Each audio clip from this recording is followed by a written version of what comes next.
We've done the studies. It's very reliable. If you do a pap smear and then do a biopsy afterwards, if the pap smear is abnormal, very reliably we find abnormalities on the biopsy. So it's a good test. And then the concept is that you're supposed to go and do subsequent higher resolution anoscopy, which is the colposcopy of the bottom, and then do the same things that the gynecologist taught us. Put a little bit of acid on there, put a little bit of iodine with the low solution, and look for abnormal areas, and then destroy the abnormal areas. The problem, the difference that we have is it's relatively easier for the gynecologist to take care of the neoplastic lesions of the cervix. And so the difficulty we have is that it often requires extensive multiple surgeries with difficult, painful recoveries. And these people take a couple months to get back to life after you do some of these very extensive anal excisions. So it is a bit more of a difficult problem. The other problem we come up with is that there's a couple studies out there when they've taken 29 patients with AIN3 or high-grade intraepithelial dysplasia, they eradicated it, they think they got rid of everything. They look back a year later, and 23 out of the 29 had AIN3 again. And this kind of speaks to the field effect and perhaps sampling errors and those kinds of things of looking at the entire anoderm.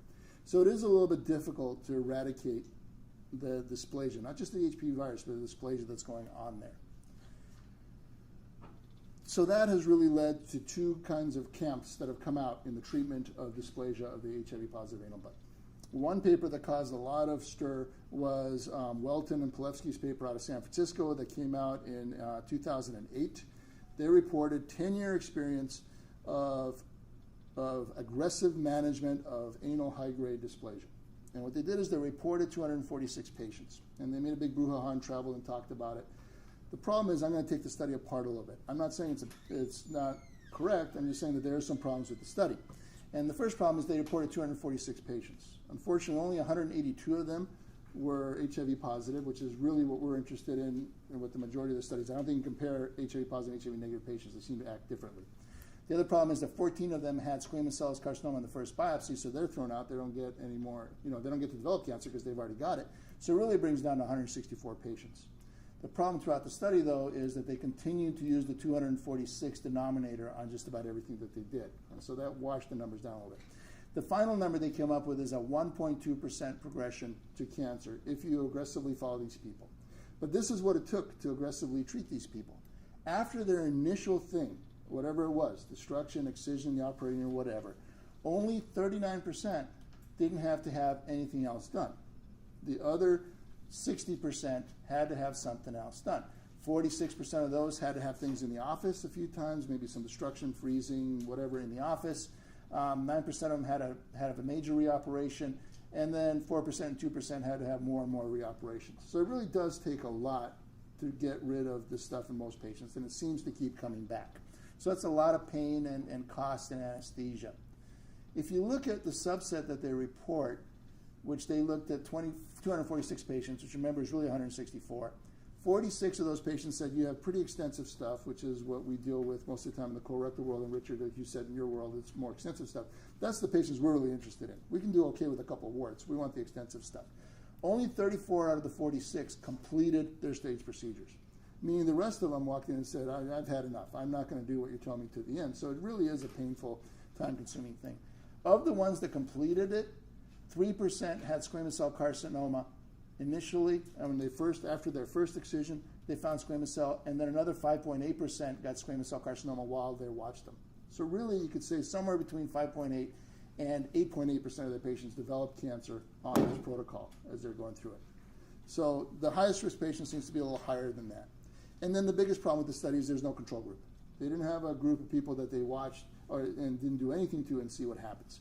So we got to look somewhere else in the literature for this, and we looked to San Diego at Bard Cosman, who reported his patients, where his study was, you send me a patient that's got dysplasia on biopsy or cytology, what I'm going to do is I'm going to examine the patient, and if I don't see anything that worries me, I don't see any lumps, bumps, anything in there at all that worries me, I'm just going to tell them to come back in 6 months, and I'm going to examine them again.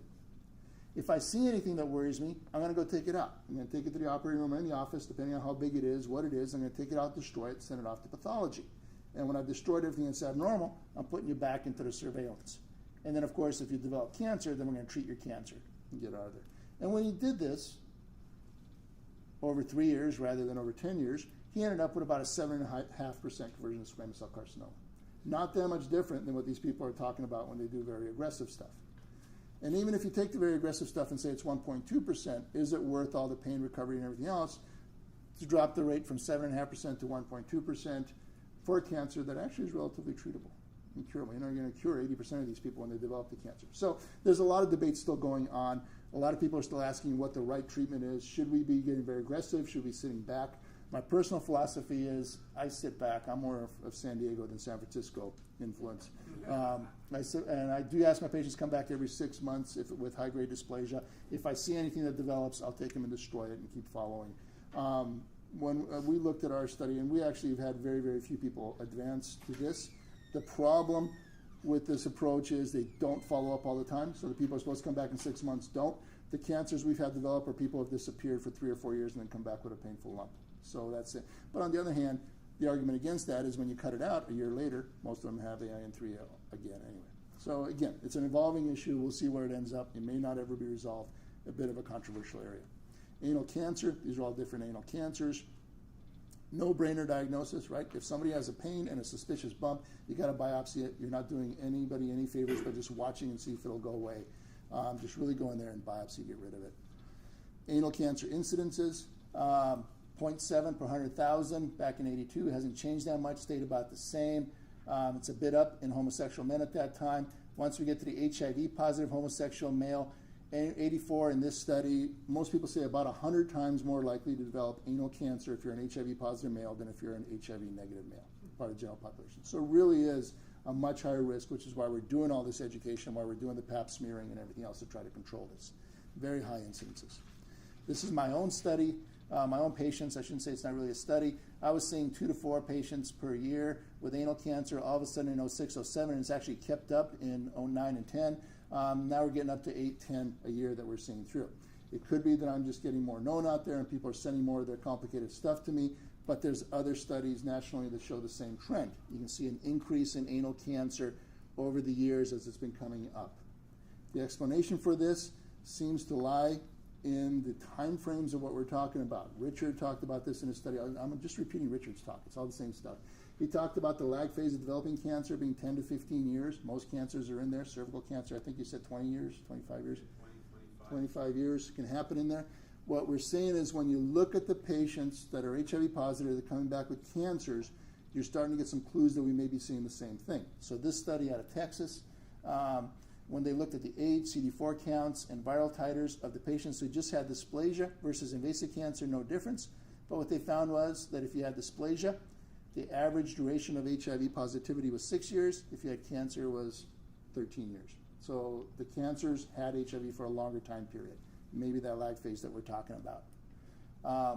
Our own study that we published, actually most of these were done at this hospital. We looked at 853 warts that came out. This is, about 15% dysplasia, which works pretty well in the warts, jives well with the literature. When we broke it down, if you've had your HIV for less than 3 years, only 12% had dysplasia. If you had HIV for more than 15 years, 30% of them had dysplasia in it. So again, it seems to be a time frame difference of increased dysplasia, increasing cancers. What that really means for those of us in the business that are dealing with this is we're getting a little bit scared. We think that we may be just at the beginning of a wave of even a bigger, huger number of anal cancers that are coming, because now we've had HIV for 15, 20 years, and we may be seeing that lag phase come into fruition. And we're having more and more people live with the disease. It used to be unheard of to have somebody that lived for 5, 6 years with HIV. Now, my office is full of people who were diagnosed in 1985. It's huge. They're living longer for whatever reason. You can argue whether the drugs are better or whether this is acting like every parasitic disease, which is the virulent forms kill their host, and so what you're left behind is with the less virulent forms, you live more with the disease. In any case, we're seeing much more longevity in patients. I'm not going to talk about vaccines at all because Richard did. The only thing I'm going to say is which Richard did anyway, the numbers, I'm not going to go through details, but they show that once you're infected with it in the HIV patients, it's not going to get you uninfected by injecting the vaccine or vaccinating yourself. So, nothing else. Any questions on the HIV or the male HPV aspect?